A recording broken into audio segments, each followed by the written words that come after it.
Bismillahirrahmanirrahim. This is Paradise College and welcome in class of Bio of first year. Student, today we will discuss our next topic, that is Golgi apparatus. Golgi apparatus.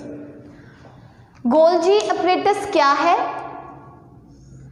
Students, हमने अपने last lectures में देखा था कि cell के अंदर cytoplasm पाया जाता है और साइटोप्लाज्म के अंदर बहुत ज़्यादा टाइनी स्ट्रक्चर्स पाई जाती हैं, मतलब छोटी छोटी स्ट्रक्चर्स पाई जाती हैं जिनको हमने ऑर्गेनेली का नाम दिया था। और गोल्जी apparatus भी उन्हीं ऑर्गेनेलीज में से एक ऑर्गेनेली है। It is an organelle. It is also membrane bounded organelle. Membrane bounded होती है कि इसके इर्द गिर्द मेम्ब्रेन पाई जाती है। अब इसके बारे में हमें सबसे पहले किसने बताया, इस ऑर्गेनेली के बारे में हमें कैसे पता चला कि ये भी साइटोप्लाज्म के अंदर पाई जाती है? तो साइंटिस्ट थे कैमलियो गोल्जी, इटालियन फिजिशियन थे। ये इटली के रहने वाले थे जिनका नाम था कैमलियो गोल्जी। इन्होंने हमें 1989 में इस ऑर्गेनेली के रिलेटेड इंफॉर्मेशन प्रोवाइड की कि ये भी साइटोप्लाज्म के अंदर पाई जाती है। अब हम लोग इसको डिफाइन कैसे करेंगे, गोल्जी apparatus को डिफाइन कैसे करें, इसकी डेफिनेशन क्या होगी? It is basically membrane bounded sacs होती हैं।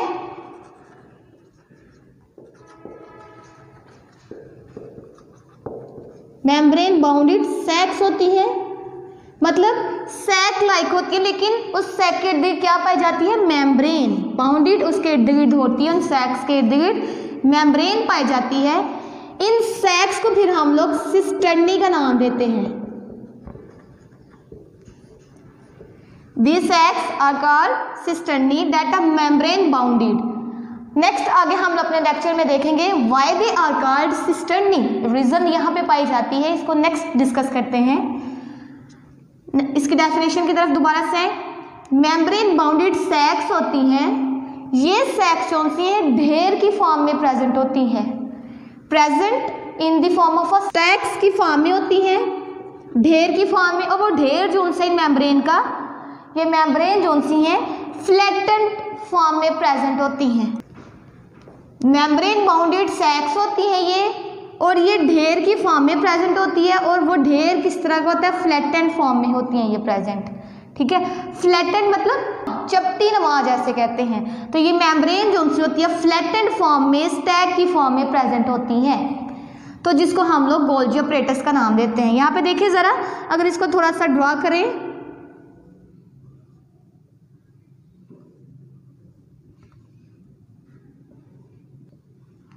This Golgi apparatus, this is a Golgi apparatus। रफली सी इसकी डायग्राम है ये कि ये गोल्जी apparatus है। अब देखें ये सैक लाइक स्ट्रक्चर है, ये सारी की सारी, ये देखें, और ये एक दूसरे के ऊपर ढेर हुई हैं। ठीक है, और यहाँ पे देखिए एक दूसरे के ऊपर ढेर होने के बाद ये फ्लैटेंड फॉर्म में इन्होंने यहाँ पे ढेर बनाया हुआ है, तो इसलिए हम लोग कहते हैं स्टैक है ये, फ्लैटेंड जो प्रेजेंट होती हैं। तो इसको हम लोग किसका नाम देते हैं? गोल्जी apparatus का नाम देते हैं। क्लियर? कहा जाता है ये जो ट्यूब्स हैं, ये सैक हैं, दे आर आल्सो इंटरकनेक्टेड। ये क्या होती हैं? एक दूसरे से कनेक्टेड होती हैं। यहाँ पे देखिए जरा, these are interconnected tubules. Interconnected sac कौन सी हैं? तो हम लोग यहाँ पे मेंशन करते हैं दे आर इंटरकनेक्टेड। इंटरकनेक्टेड मतलब आपस में इनका राब्ता होता है, कनेक्शंस होते हैं। यहाँ पे जो मटेरियल था यहाँ पे आ सकता है, यहाँ का मटेरियल फर्दर मूव करता है, यहाँ का यहाँ पे आ जाता है। ठीक है, तो दे आर इंटरकनेक्टेड। ये क्या होती हैं? इंटरकनेक्टेड होती हैं, एक दूसरे के साथ लिंक होती हैं। नेक्स्ट इसकी स्ट्रक्चर की तरफ मूव करें। कहते हैं ये जो ऑर्गेनेली है ये कैसे इसकी फॉर्मेशन हुई है, कैसे बनी है? तो इसकी फॉर्मेशन की बात करें कि गोल्जी अपरेटस बना कैसे है, तो कहा जाता है SER जो था, SER क्या है, स्मूथ एंडोप्लाज्मिक रेटिकुलम जो सा था, जिसके साथ राइबोसोम वगैरह अटैच नहीं होते एंडोप्लाज्मिक रेटिकुलम के साथ, वहां से मटेरियल जो सा है बड की फॉर्म में रिलीज हो रहा था। मतलब वेजिकल्स रिलीज होते थे जिसके अंदर मटेरियल प्रेजेंट होता था। चीज़ें वहाँ पे बन रही थी स्मूथ एंडोप्लाज्मिक रेटिकुलम पे। जो चीज़ें रफ एंडोप्लाज्मिक रेटिकुलम पे बनती हैं वो स्मूथ एंडोप्लाज्मिक रेटिकुलम पे पास आती हैं। देन स्मूथ एंडोप्लाज्मिक रेटिकुलम जो सा है उन चीज़ों को, उस मटेरियल को वेजिकल की फॉर्म में रिलीज करता है फॉर फर्दर मॉडिफिकेशन। ठीक है, इस वेजिकल को बड ऑफ किया जाता है कहाँ से, स्मूथ। यहाँ पे देखिए, अगर for example these are the smooth endoplasmic reticulum, तो यहाँ पे जो मटेरियल था यहाँ पे आके फर्दर इसको यहाँ से रिलीज कर दिया जाता है इस बड की फॉर्म में। ठीक है, तो ये जो बड है ये फर्दर जाके अटैच हो जाता था गोल्जी अपरेटस के साथ, जो इसकी मेम्ब्रेन्स यहाँ पे होती हैं।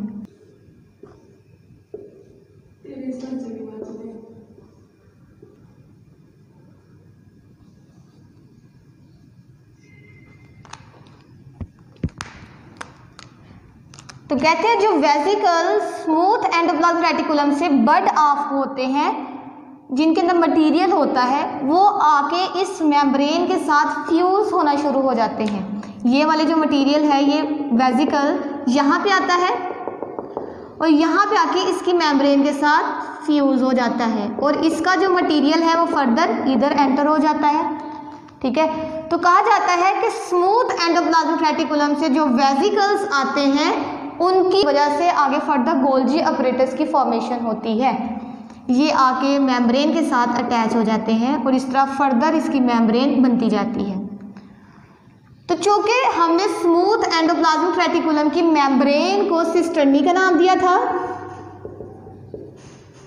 और ये जो मेम्ब्रेन बन रही है वो भी इसी सिस्टर्नी के मेम्ब्रेन की वजह से बन रही है, तो इसलिए हम लोग इन सैक लाइक स्ट्रक्चर्स को सिस्टर्नी का नाम देते हैं। समझ आई बच्चों कि स्मूथ एंडोप्लाज्मिक रेटिकुलम की जो मेम्ब्रेन थी सिस्टर्नी उसको कहते थे, और यही जो आगे वेजिकल बन रहे हैं एक्चुअली सिस्टर्नी है और ये सिस्टर्नी यहाँ पे आके फ्यूज हो रही है और फर्दर गोल्जी अपरेटस की मेम्ब्रेन्स को बना रही है, इसलिए हम लोग इसकी सैक लाइक स्ट्रक्चर को सिस्टर्नी का नाम देते हैं। अब जो मटेरियल है हमने कहा दे आर इंटरकनेक्टेड, ये इंटरकनेक्टेड होती हैं, एक दूसरे के साथ लिंक होती हैं। मटेरियल जो है फर्दर यहाँ से मूव करके यहाँ पे आगे फर्दर वो मूव करता रहता है और यहाँ से जब मटेरियल प्रॉपर फॉर्म में मॉडिफाइड हो जाता है, चेंज हो जाता है, प्रॉपर उसकी क्वालिटी को इंक्रीज कर दिया जाता है, तो उसको पैक करके यहाँ से रिलीज आउट कर दिया जाता है। नेक्स्ट इसको हम लोग अपने फंक्शंस में डिस्कस करते हैं। तो हमने बताया यहाँ पे कि गोल्जी अपरेटस की फॉर्मेशन कैसे हो रही है। They are form by the fusion of vesicles that come from the smooth endoplasmic reticulum. जो वेजिकल्स स्मूथ एंडोप्लाज्मिक रेटिकुलम से आ रहे हैं बेसिकली उन्हीं के फ्यूज होने की वजह से गोल्जी अपरेटस की फॉर्मेशन हो रही है। नेक्स्ट कौन सा है, गोल्जी अपरेटस जो है उसकी 2 फेजेस होती हैं, मतलब 2 सरफेसेस हैं। First one is the forming phase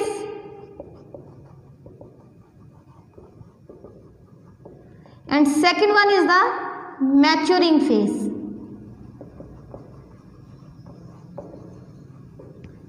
What is forming phase and what is maturing phase?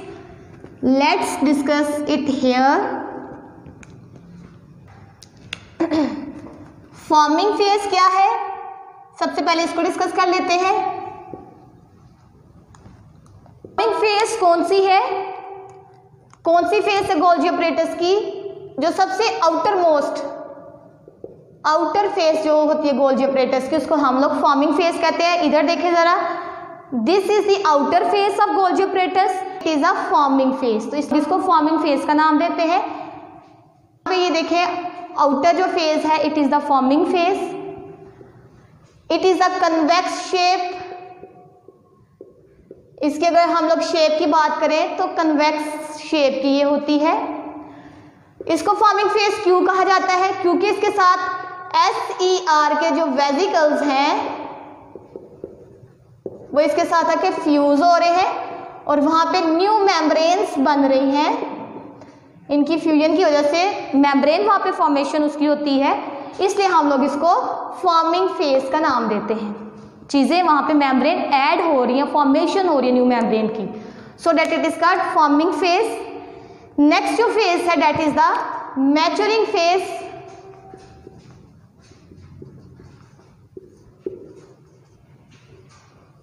Maturing phase is the inner phase of Golgi apparatus. Inner face होती है, यहां पे देखें ये जो नीचे वाली है this is the maturing face.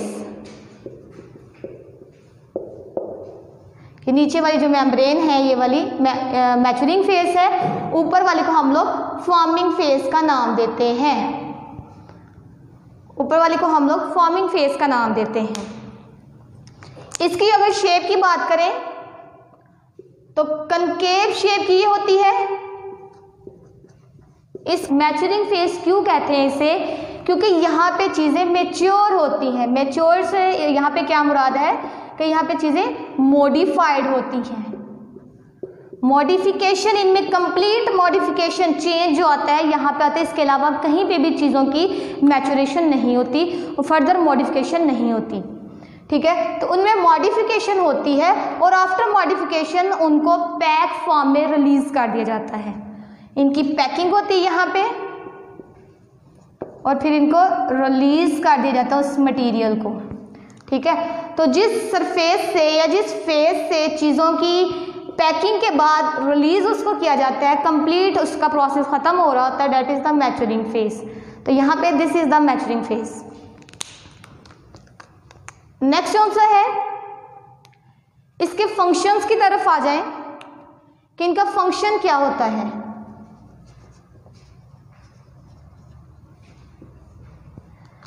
जब भी गोल्जी अपरेटस का आपके माइंड में वर्ड आएगा या गोल्जी अपरेटस के बारे में आप लोग जानोगे तो इसके साथ एक चीज कंसर्न होती है, that is the cell secretion, कि ये सेल सक्रीशन में मदद देता है। सेल सक्रीशन क्या होती है? Secretions, what is secretion? These are the products that are formed, जो बनती हैं चीजें कहाँ पे बनती हैं? Rough endoplasmic reticulum. Rough endoplasmic reticulum पे बनती हैं। क्या बनती है वहां पे? रफ एंडोप्लाज्मिक रेटिकुलम पे राइबोसोम्स प्रेजेंट होते हैं और राइबोसोम आपको पता है प्रोटीन बनाते हैं। तो बेसिकली हम लोग किसकी बात कर रहे हैं? प्रोडक्ट्स यहाँ पे क्या है? प्रोटीन्स। प्रोटीन्स बनती हैं यहाँ पे, उनको SER के हवाले किया जाता है, उसके पास आती है, फिर SER उसको इमेच्योर वेजिकल की फॉर्म में रिलीज करता है। यहाँ पे देखिए ये वेजिकल्स SER से रिलीज हुए हैं। वो वेजिकल आते हैं किसके पास? गोल्जी अपरेटस के पास आते हैं। अब गोल्जी अपरेटस जो है क्या करती है? उस मटेरियल की, उस प्रोटीन की मॉडिफिकेशन करके उसकी क्वालिटी को इन्हेंस करके ज़्यादा बेहतर बना के उसको एक मेम्ब्रेन के इर्द गिर्द उसके प्रोटेक्टिव कवरिंग लगा देती है। ठीक है, तो फिर उसको पैक कर देती है, पैकिंग में मदद देती है। तो आफ्टर पैकिंग जब फाइनल प्रोडक्ट बन जाती है उसको फिर सक्रीट कर देती है। आफ्टर पैकिंग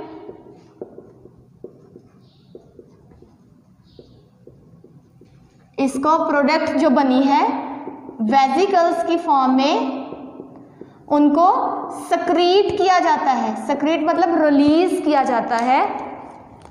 अब इनको जो वेजिकल है सक्रीट करने हैं, इनके पास दो डेस्टिनेशन होती है कि इनको दो जगह रिलीज कर सकते हैं। First one is the cytoplasm के अंदर इसको सक्रीट किया जा सकता है and second one is the cell से बाहर भी इसको रिलीज किया जा सकता है। तो अगर सेल से बाहर भेजेंगे मतलब एक्सपोर्ट कर सकते हैं। बाहर जब चीज़ें भेजते हैं हम लोग तो उसके लिए हम लोग वर्ड एक्सपोर्ट का यूज़ करते हैं। तो यहाँ पे भी वर्ड एक्सपोर्ट का यूज़ किया गया है। इससे क्या मुराद है कि सेल से चीज़ें बाहर भेजी जाती हैं इन the form of a vesicle. Export कर दिया जाता है, सेल से बाहर भेज दिया जाता है। ठीक है, तो भेजने के लिए ज़रूरी है ना कि जैसे आप लोग कोई इंडस्ट्री में कोई चीज़ बना रहे हो या फर्दर कोई भी चीज़ करते हो तो उसको आफ्टर उसको बनाने के बाद क्या करते हो, उसको एक पैक फॉर्म में लाते हो। जैसे बिस्किट वगैरह की फैक्ट्रीज हैं तो बिस्किट बन गया तो उसको प्रोटेक्ट भी तो करना है ना। ठीक है, तो उसको कवर उसके दिया जाता है। तो इसी तरह जब प्रोटीन्स वगैरह बन जाती हैं सेल के अंदर तो उसको प्रोटेक्शन के लिए उसके इर्द गिर्द मेम्ब्रेन्स वगैरह लगाई दी जाती हैं। ठीक है, जिसको प्रोटेक्ट करती हैं।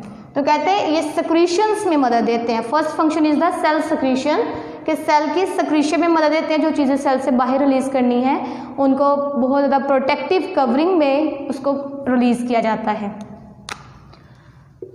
उसके अलावा यहाँ पे ज़रूरी नहीं है कि सिर्फ और सिर्फ प्रोटीन ही जो यहाँ से मॉडिफाइड होके जा रही हैं, यहाँ पे एंजाइम्स भी हो सकते हैं।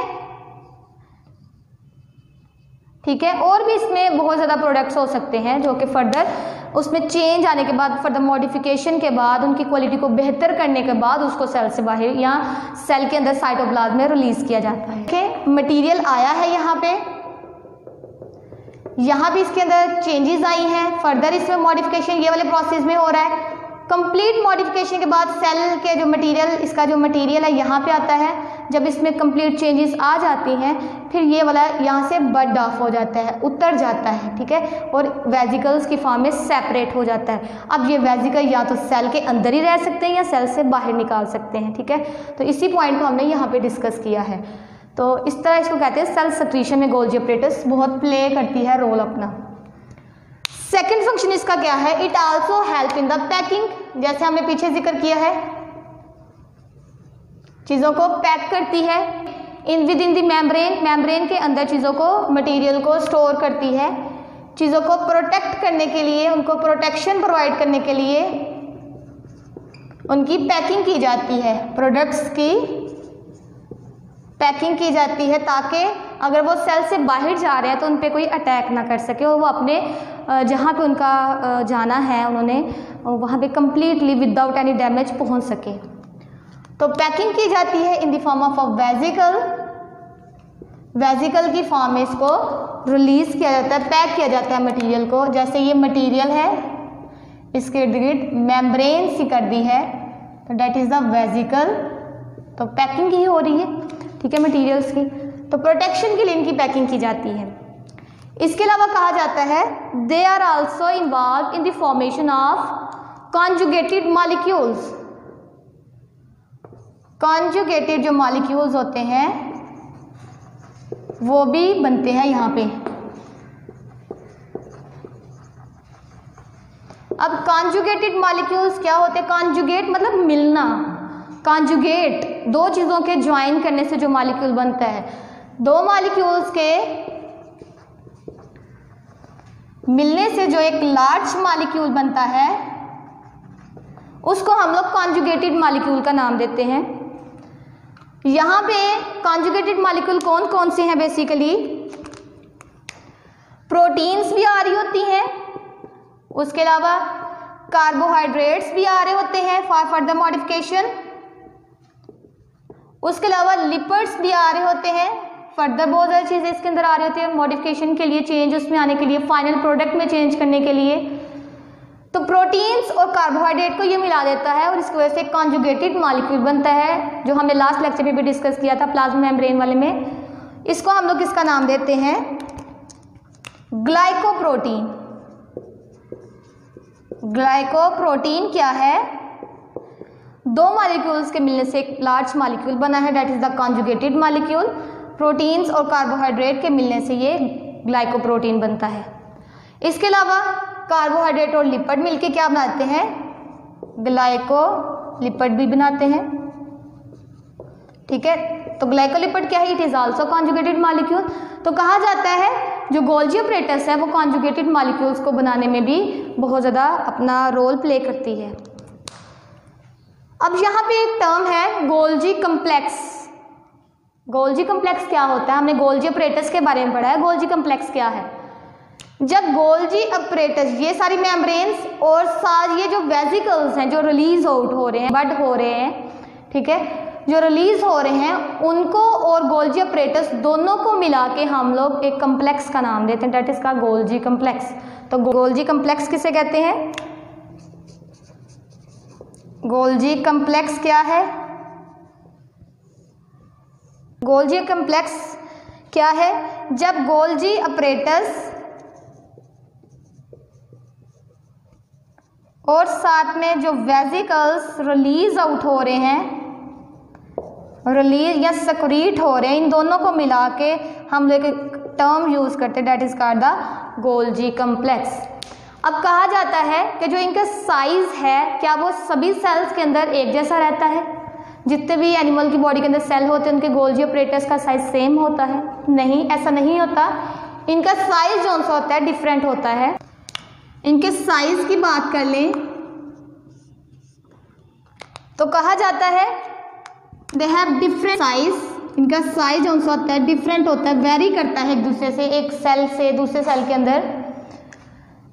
जिन सेल्स ने ज़्यादा सक्रीशंस करनी है, ज़्यादा जिनके अंदर से प्रोडक्ट्स बन के निकल रही होती हैं, तो बेसिकली वहाँ पे हमें गोल्जी अपरेटस की ज़्यादा ज़रूरत पड़ती है, तो वहाँ पे इसका साइज जो सा लार्ज होता है।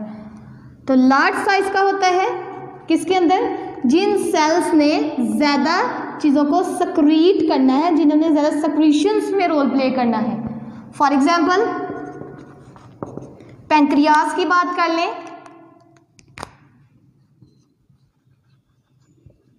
पैंक्रियास के जो सेल होते हैं उन्होंने क्या सक्रीट करना होता है? They release some enzymes, enzyme secrete करते हैं पैंक्रियास के सेल, जिन्होंने आगे फर्दर डाइजेशन में अपना रोल प्ले करना होता है, फूड की ब्रेकडाउन में रोल बहुत ज़्यादा प्ले करते हैं। तो चूँकि पैंक्रियास ने एंजाइम को रिलीज करना है और डाइजेशन ऑलमोस्ट होती रहती है, तो यहाँ पे फिर ज़्यादा उसके एंजाइम की सक्रीट की ज़रूरत पड़ती है। तो इसलिए इनकी ज़्यादा सक्रीशंस की वजह से इनके अंदर जो गोल्जी अपरेटस का साइज है वो लार्ज होता है। क्लियर? और जो सेल, कुछ सेल ऐसे भी होते हैं जिनका सक्रीशन में कोई भी रोल नहीं होता, लाइक मसल सेल्स कह लें। कुछ सेल ऐसे भी हैं जिनका सक्रीशन में रोल नहीं होता, उनके अंदर ये जो गोल्जी अपरेटस का साइज है वो स्मॉल होता है, स्मॉल साइज के गोल्जी अपरेटस प्रेजेंट होते हैं। एग्जाम्पल में देखें, जैसे मसल सेल होते हैं, इनका रोल क्या होता है? कॉन्ट्रैक्ट करना, रिलैक्स करना, उसकी वजह से मूवमेंट करना होती। तो कहा जाता है कि इनके अंदर जो गोल्जी अपरेटस का साइज है वो स्मॉल होता है। So we can say their size vary from cell to cell, depend on the activity of their cell secretion, कि वो कितनी सेल के अंदर से सक्रीशंस हो रही हैं, उसकी बेस पे इनके अंदर गोल्जी अपरेटस के साइज को मेजर किया जा सकता है। तो this is all about the Golgi apparatus जो आज हमने डिस्कस किया है। I hope you can understand it. Next topic है हमारा, नेक्स्ट लेक्चर में डिस्कस करेंगे। अल्लाह हाफिज़।